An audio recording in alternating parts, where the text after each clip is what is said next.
കൊട്ടാരക്കര താലൂക്ക് ഓഫീസിലെ കൈക്കൂലി കേസിൽ റവന്യൂ വിജിലൻസ് അന്വേഷണം ആരംഭിച്ചു. റവന്യൂ വിജിലൻസ് ദക്ഷിണ മേഖല ഡെപ്യൂട്ടി കളക്ടർ എ വിജയന്റെ നേതൃത്വത്തിലുള്ള 3 അംഗ സംഘമാണ് അന്വേഷിക്കുന്നത്. എ വി ജയശങ്കർ ഉണ്ട് തിരുവനന്തപുരത്ത് നിന്ന്.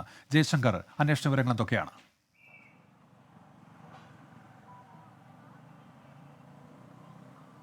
അതായത് ഉന്മേഷ, കൊട്ടാരക്കര താലൂക്കിലെ അഴിമതിയുമായി ബന്ധപ്പെട്ട വിജിലൻസ് അന്വേഷണത്തിന് പിന്നാലെയാണ് ഈ റവന്യൂ വിജിലൻസും ഇതുമായി ബന്ധപ്പെട്ട അന്വേഷണം ആരംഭിച്ചിരിക്കുന്നതായി താലൂക്ക് കേന്ദ്രീകരിച്ചുകൊണ്ട് മുൻ തഹസിൽദാരും സംഘവും വലിയ തോതിലുള്ള അഴിമതി കാണിച്ചു എന്നാണ് നിലവിൽ റവന്യൂ വിജിലൻസിൻ്റെ ഒരു കണ്ടെത്തൽ. ഇതിൻ്റെ അടിസ്ഥാനത്തിൽ വിപുലമായൊരു അന്വേഷണം നടത്താനാണ് നിലവിലെ തീരുമാനം.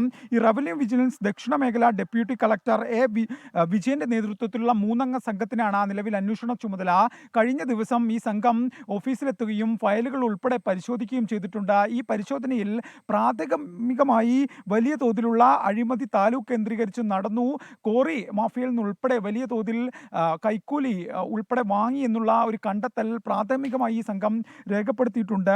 നിരവധി പരാതികൾ ഇതുമായി ബന്ധപ്പെട്ട് ഈ താലൂക്കിൽ ഈ തഹസിൽദാരുടെ നേതൃത്വത്തിൽ കോറി ഉടമകളിൽ നിന്ന് മറ്റും പണം വാങ്ങിയതുമായി ബന്ധപ്പെട്ട ഈ വിജിലൻസിനും റവന്യൂ വകുപ്പിനും ലഭിച്ചിരുന്നു. ഇതിന് പിന്നാലെയാണ് ഇത്തരത്തിലുള്ള അന്വേഷണങ്ങളിലേക്ക് റവന്യൂ വകുപ്പ് കടക്കുന്നത്. ഇതുമായി ബന്ധപ്പെട്ട പരാതിക്കാരുടെ ഉൾപ്പെടെ മൊഴി വരും ദിവസങ്ങളിൽ രേഖപ്പെടുത്തും.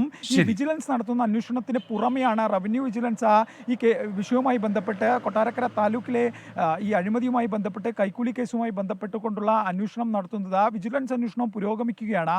വിജിലൻസും ഈ താലൂക്കുമായി ബന്ധപ്പെട്ട് ഈ അജികുമാർ ഒപ്പിട്ട ഫയലുകൾ ഉൾപ്പെടെ ജയശങ്കർ, ഏതായാലും അന്വേഷണം പുരോഗമിക്കുന്നു. എ വി ജയശങ്കറാണ് വിവരങ്ങൾ നൽകിയത്.